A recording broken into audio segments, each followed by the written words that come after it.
এই যে দলের বিপুল হার ধস তৃণমূল কংগ্রেসে, সেক্ষেত্রে কি মনে হচ্ছে এই ঔদ্ধত্যতাই দলের হারের পেছনে মূল কারণ? তিনটে কারণ। প্রথম কারণ হচ্ছে আইপ্যাক। বিগত 6 মাস ধরে তৃণমূল কংগ্রেস একটা রাজনৈতিক সাংগঠনিক দল, সেই দলটাকে চালিয়েছে একটা ব্যবসায়িক সংস্থা যার নাম আইপ্যাক। আর দিদি এবং অভিষেকদা দুজনেই অন্ধের মতো তাদের বিশ্বাস করেছে। তারা আমাদের থেকেও টাকা নিয়েছে, তারা বিজেপির সাথেও সেটিং করেছে, দিয়ে দলটাকে পুরো ভোগে পাঠিয়ে দিয়েছে, পুরো দলটাকে শেষ করে দিয়েছে।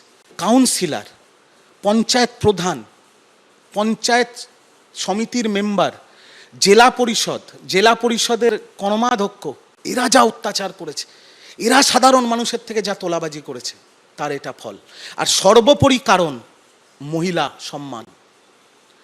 আমরা ভাবতাম 1500 টাকা দিচ্ছি, সব বাংলার মা বোনেরা দিদিকে ভোট দেবে। আপনি 1500 টাকা দিয়ে বাংলার মহিলাদের সম্মান কিনতে পারেন না।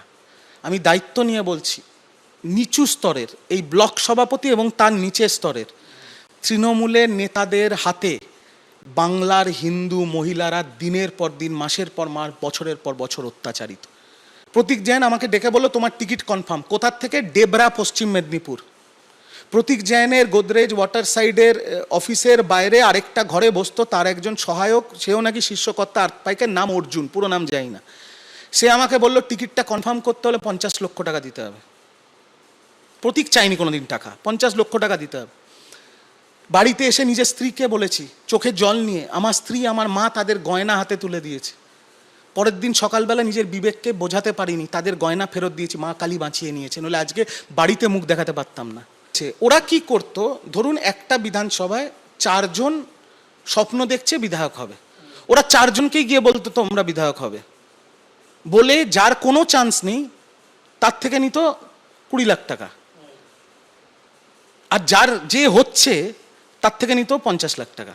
তাহলে এরকম 4 জনের থেকে 1 কোটি টাকা তো একটা বিধানসভার থেকে উঠে গেল।